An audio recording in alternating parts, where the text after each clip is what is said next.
Well, I want to thank everybody for being here today. I know it's actually really inspiring to see so many people caring this deeply about this issue and giving up their sunny Saturday afternoon.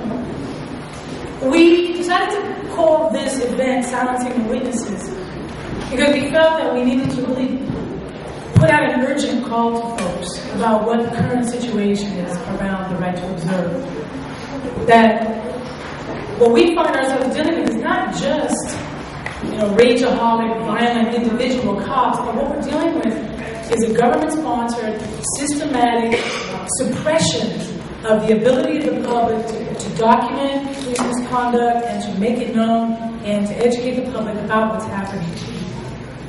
As you know, police forces in the last 40 years have grown exponentially. We have about 1 million police officers in this country at this time. That represents a huge growth. Those police departments have increasingly become more centralized, and they're more and more under the control of the FBI and Homeland Security. I do believe somebody was just telling me that Oakland just got a grant for more cops, a federal grant to help pay for more cops. The federal government, as some folks remember, during the 60s, the level of civil unrest, the level of dissension, the level of riot and protest and people resisting government policies got to such a point that the federal government was like, well, how can we get the force that we need into the hands of local police departments so that we can control the population on a block-to-block, neighborhood-to-neighborhood basis? At that time, there was no war on drugs. That was created. That was the Trojan horse that was used by the government to say, well, we have to just these violent drug criminals. How are we going to do this? And so you've seen federal money going into local police departments. That's why Oakland has a helicopter. That's why Oakland has armored cars. That's why you see Hayward has a tank. That's why you see pepper spray, tasers, rubber bullets, all this vast array of weaponry aimed at who? Aimed at us.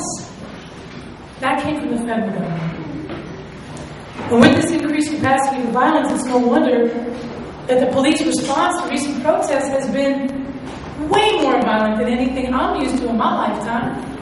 I've been in the Bay Area for 30 years. I've never gotten tear gas before. These times we live in are very different. It's a very different time.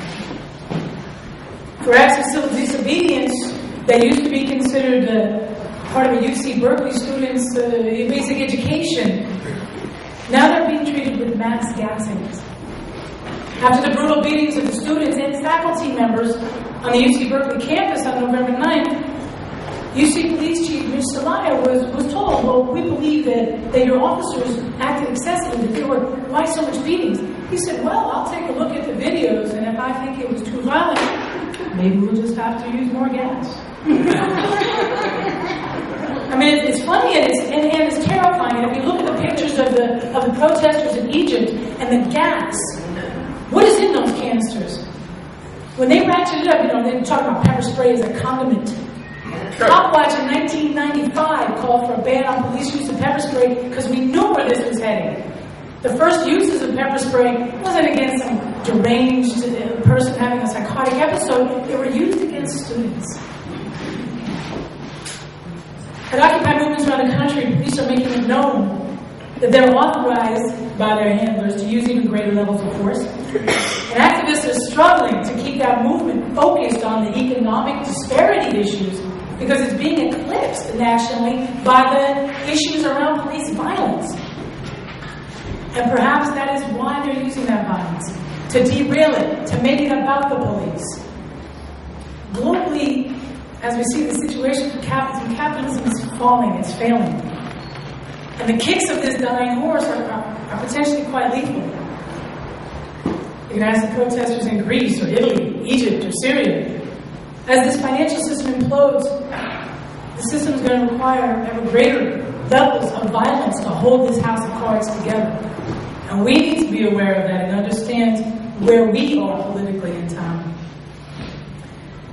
The desperate and unrestrained violence that the state is unleashing is becoming more widely known through YouTube, through the educational forums, through people's own experience, the nature of police and the role that it plays in maintaining this society and this economic system are becoming more widely known.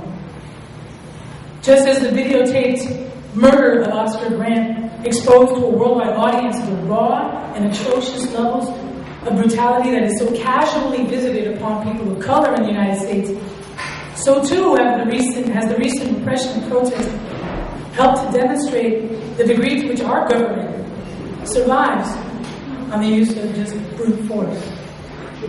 And that is why the government is determined to stop police accountability in any form. Over the last decade, most state-sponsored efforts to hold police accountable have been curtailed and co-opted, to the point where community-based monitoring is about the only thing that puts cops in check. They're not scared of civilian review. They're not scared of internal review. I tell you, when we cop watch on the streets, you know the cops are going, "You gonna put this on YouTube?" That is justice. That public, accountable to your own kids. That's what they're scared of. Now, community-based accountability, which is what we do in this room. We're not waiting for a police review commission. We're not waiting for a UC police review board to get in there and investigate. We're doing our own investigations.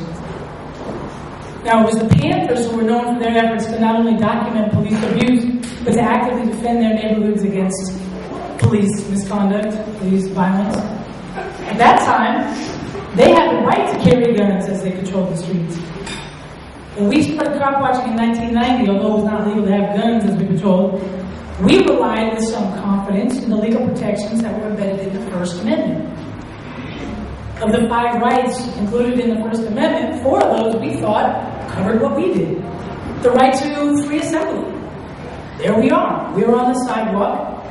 We have a right to be on the sidewalk just like anybody else, and just because we're engaged in this activity, why should we not be able to assemble? Free speech.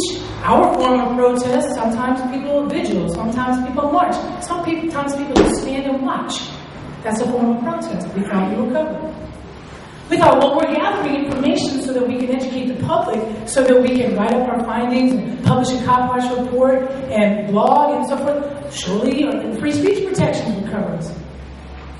But in the end, our strongest protection, First Amendment protection, comes from our right to petition the government for redress of grievances. And so here we are attempting to document the reality of those grievances. Over the years, civilian review has been absolutely curtailed. In Berkeley, we used to have a police review commission that actually had public hearings. We actually could present our evidence. Sadly, the California State Supreme Court issued a finding, it's called the Copley decision. And what it did is it said that any government document that could be used to evaluate the performance of a police officer is not allowed to be disclosed. And the absurdity of that logic has gotten to the point where we want to see the use of force reports. If a police officer beats somebody with a club, they're supposed to run back to their department and write that they beat somebody up. If they shoot somebody, if they taser them, they're supposed to write out a use of force report. Now, Berkeley Police Department is saying, no, we're not going to give those up because those are Copley protection. No, we don't have to let you know. Our civilian review of Berkeley is essentially gutted, and the commission sadly has become paper tiger and a useless entity. And I'm really sad to stand here and say that because I really believed in it. Colloquia hearings is a process that was also put into place, part of this momentum towards police officer bill of rights and that kind of thing. Colloquia hearings, if by some miracle a police review board actually manages to sustain a complaint against a cop, that cop has a right to a second round of hearings where the complainant isn't even included. So it's another barrier to accountability. And of course we have the Officer Bill of Rights, which affords them a whole slew of protections that you and I in our jobs, we don't get, but they do. every advantage is for the police. So that form of accountability is, we're waiting to buy that. So what we have is the right to record. And the right to record is not only being discouraged through just straight violence. And we have people here today who have certainly endured that. And I'll tell you about it. But it's not just a mad dog cop. That police, that there's laws in some states that say if you videotape, you can go to jail. You use your camera, go to jail. In the early 1970s, when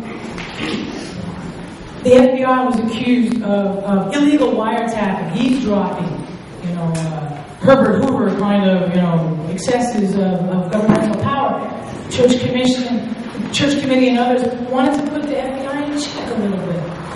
And so they said, well, you're not allowed to surreptitiously or secretly record the police. Record individuals. They said they're not allowed to do that without a warrant, and there's supposed to be some prerequisites to their being able to wiretap your phone. Well, what's happened in recent years, in the last couple of years, is that's been turned on its head, and it's being used against us. So they call it all-party consent, or two-party consent states. There are 12 states in the union right now that say you cannot record a police officer unless they give their consent. Unless they consent to that interaction. Despite the fact that you can't go through an intersection without being videotaped, right? You're getting videotaped all the time. What reasonable expectation of privacy does a police officer have in the execution of their duty? And yet now he can claim that if I come out with my cell phone, I come out with my video camera, unless the cop agrees to have the audio portion of that tape, it's a problem. And actually in 3 states, in Maryland, in Massachusetts, and in Illinois, they passed their own laws. It's a felony. It's a felony to record police. In fact, we've got a guy in Maryland, a guy named Anthony Graber, who is looking at the possibility of doing 16 years in jail for this. He was a motorcyclist. He had a motorcycle helmet on. He has a video camera on him. A plainclothes police officer pulls up, gun drawn, wants to give him a ticket. The guy says, whoa, hold up. He gets the ticket, interaction over. But Mr. Graber decides he wants to put that on YouTube. Within 5 days of putting that on YouTube, he got a knock on the door. He was arrested, he was charged, and now he's struggling to get out from under these felony charges. Tawanda Moore, Michael Allison, these are individuals in Illinois who have actually beat. Michael Allison was looking at 75 years in jail. So there's actual just straight laws being made which are being contested in a variety of ways. The ACLU has a lawsuit, ACLU versus Alvarez, which is just on its face questioning the legality of whether or not they can have such a law. That is pending. In the First District Court of Appeals, First Circuit Court of Appeals, I think it was, Simon Glick in Boston was able to get a decision. We got a decision that said, yes, there is a right to observe. There is a right to record. So what's happening is that we've got courts that are coming out with contradictory decisions. We've got state legislatures that are coming out with contradictory laws. And sadly, all of that one day is going to have to probably be reconciled in front of the U.S. Supreme Court. Which of you noticed the actions of the U.S. Supreme Court? That doesn't bode well for us. But other ways that we are being stopped from recording, yes, there are the daily wrongful arrests. How many people in here, just a quick survey, how many people in here have attempted to document or record police and have been wrongfully arrested or cited for an offense in a retaliatory manner, meaning that they arrest you for spitting on the sidewalk because you feel like it was in retaliation? How many people, keep your hands up. Now, add to that, how many people in here have been intimidated by police because you chose to stop and watch. Boom. Okay, thank you. So yes, threats, police lying to us, giving us misinformation, telling us, yes, you have to give us your cell phone, you have to give us your video camera, all that, this whole collection of cell phones. Remember that what happened on the night that Oscar Grant was murdered, that one of the first things the cops did they get down and give him medical care? No. They busied themselves with collecting people's cell phones. And even in some wild stretch, like what, gathering evidence of what? Evidence of a police murder of a young man? Then why wasn't that cop in custody at that moment? No, what they were doing is they were grabbing the evidence. But of course, we also have just straight mad dog cops. But cops, they're not just individually psychotic. They are overprivileged. They believe it's their right. They believe it's their right to abuse members of the public because they can do it, and they do every day with impunity. Yeah, they can kick your ass.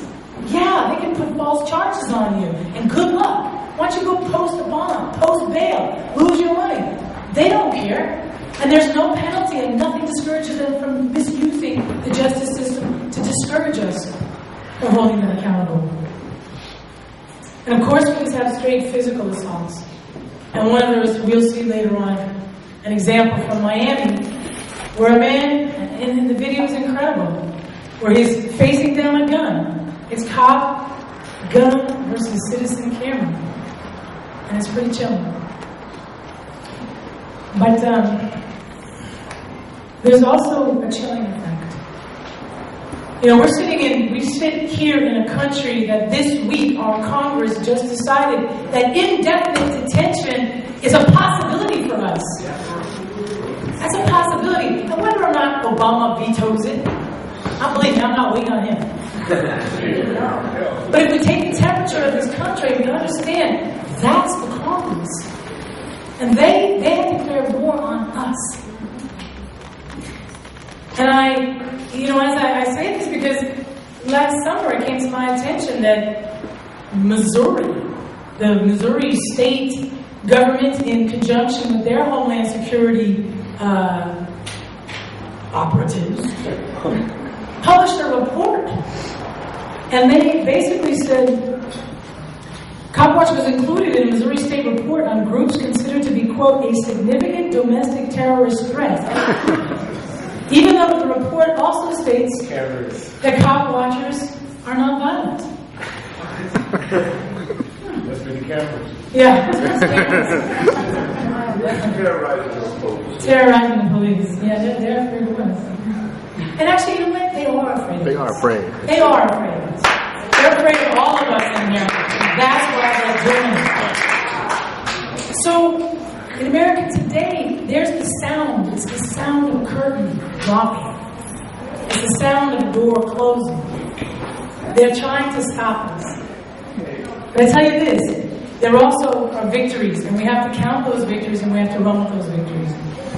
As I talked about, there are people who are actually fighting these battles. I appreciate the efforts of the ACLU, and I appreciate the efforts of the NLG, and all of those who are fighting to help us to make the obvious clear in law of the land, that yes, of course, we have this right.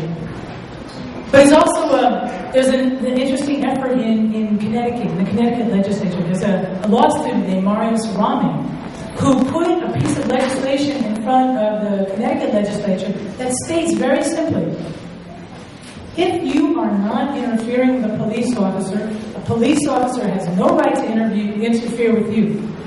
And if they do, they are subject to litigation and being sued. Very simple. And it actually has gained some momentum. It does stand a chance of passing. But I guess where my hope rests more is in things like the Occupy movement.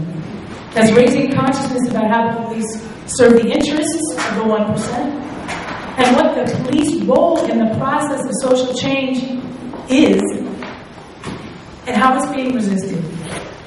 Basically, we're all Copwatchers at this point. But even before the Occupy movement, the movement for accountability had become not only national, but international as well. So not only do we've been hearing for years about Copwatch type projects. There's groups around the country that call themselves Copwatch, because there's folks doing Copwatch in all kinds of different ways. You know, but we've got Brooklyn, we've got Denver, we've got Los Angeles, Phoenix, Miami, Portland, Seattle, it's all over. And you got little tiny towns. Just like you're surprised, like, wow, really there's an Occupy in Gilroy? Yeah, there's little Copwatches that are existing as well. People on their own, determined to make some justice. But it's also true that there's Copwatch in France, there's Copwatch in England, in Australia. And that's what I mean about the globalization. As capitalism crumbles, people are resisting the violence that they're using to maintain it. So basically what we're doing is we want to keep this Copwatch movement spreading, because we need to create the justice system that we want. And I want to tell you, there was an interesting development this week at UC Berkeley when the former dean of the law school, Jesse Chopra, is now presiding over the charade that they call the UC Police Review Board. And he sat there in his clown suit, and he attempted to say, oh, well, all you 80 students who showed up, I'm sorry, we're not here to talk about the protest. We're here to talk about what happened a year ago when I wasn't even here, and I'm not really going to do a good job of talking about that. And the students, they exposed, shamed, etc. Then they decided that they're going to start their own People's Police Review Board. And they're going to go and find people that they think are credible, and they're going to do their own investigation and make their own recommendations. That's where I think we need to go with our movement. I think we know who the truth tellers are. We know who we need to believe. We know who has credibility. And that's what we have to focus on. We need neighborhood justice councils. We need People's Police Review Boards. And we know we need some way that our community can affirm truth and recommend justice. And while we dismantle capitalism, and while we remake society, we have to continue to document and be aware of the conduct of the police, and work to bring this out of control, self-serving and self-perpetuating prison industrial complex under control. So I want to invite everybody here that we're having a Know Your Rights training next Saturday at 11 o'clock at 222 Blake Street. We want you to know, when I say know your rights, it's such a hard thing. I want us to together say, what should our rights be and how are we going to fight for them? And what are the techniques and the practices that we can employ to better document and better educate our community and better be equipped to resist this brutality. Thank you.